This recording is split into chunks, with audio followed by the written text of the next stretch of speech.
6 says, when the men were returning home after David had killed the Philistine, the women came out from all the towns of Israel to meet King Saul.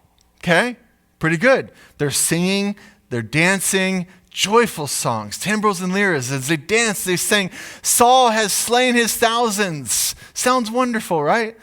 And David, his tens of thousands. And Saul's like, hey, wait a second. What? He's very angry. This refrain displeased him greatly. They have credited David with tens of thousands, he thought, but me with only thousands. What more can he get but the kingdom? It reminds me, so there was this, I was watching this, I don't know what it was. It was like some kind of monkey test. And there was 2 monkeys, and they're in these cages, and they have this circle, and there's rocks down here. And the scientist kind of like waits for the monkey to hand her a rock. And when he hands her the rock, he gives the monkey a cucumber. And the monkey's very happy, eats the cucumber. It's a beautiful moment.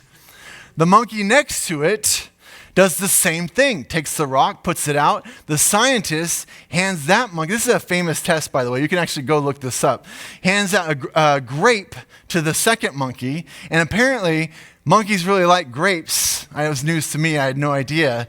Because all of a sudden, that monkey is super excited about the grape. So the first monkey goes, grabs a rock, puts it out there, very excited. The scientist gives that first monkey a cucumber. And that monkey lost its mind. It took that cucumber, reached through the hole, and threw it at the scientist. No joke. You can go see this video. It bangs the table as hard as it can, grabs a rock, puts it out of the window, and so the scientist gives it a cucumber. That monkey lost its mind. It went ballistic around the cage, just shaking it. That's the definition of what's happening here with Saul.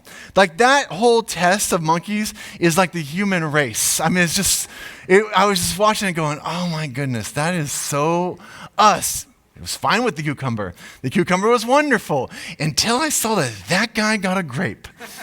And now I am so mad. That's what's happening with Saul. Saul's like, thousands, yeah, I'll take it, until David has tens of thousands, and from this point on, Saul loses his mind. Verse 10, the next day an evil spirit from God came forcefully on Saul. He was prophesying in his house. While David was playing the lyre as he usually did, Saul had a spear in his hand, and he hurled it, saying to himself, I will pin David to the wall. But David eluded him twice. You know, David's playing medieval dodgeball while this schizophrenic calling him in to sing or play the instrument is now trying to kill him. Imagine what's going through David's head. So put it all together. You know, anointed, kills Goliath, in the king's house, spears being thrown at your head. It just gets worse and worse and worse. And what can we learn from this? What are the patterns that David shows us? Because there's patterns that we do as humans that we have to be super careful about. And there's patterns the Bible tells us in these moments of dealing with difficult relationships, how we should be responding. The first is this: he stays the course. This one fascinates me. I'm so impressed that David actually sticks around. We have a temptation when bad things happen to go, woe is me, to get into this dark hole, start spiraling down like, and my mom hates me, and my dad hates me. Like we just keep going on this spiral and just keep adding to it. And my job's terrible, and my kids are maybe that's me, but I just spiral down this thing and I go, okay, we need to relax and stay the course that God's put me on. Verse 14 says this: in everything he did, he had great success because the Lord was with him. When Saul saw how successful he was afraid of him. So that person, that cantankerous relationship out there actually can be more about their fear of you.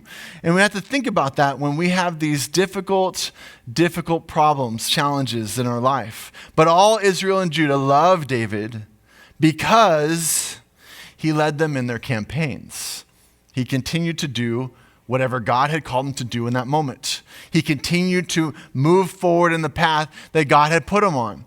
That is such a key to hold on to our life, because there's so many times we're going to be spinning going, I don't understand why I'm in this situation right now. I don't understand why this is happening. Why am I in this holding pattern for so long? All of that happens over and over through many of the heroes of the Bible. And what do? Stay the course.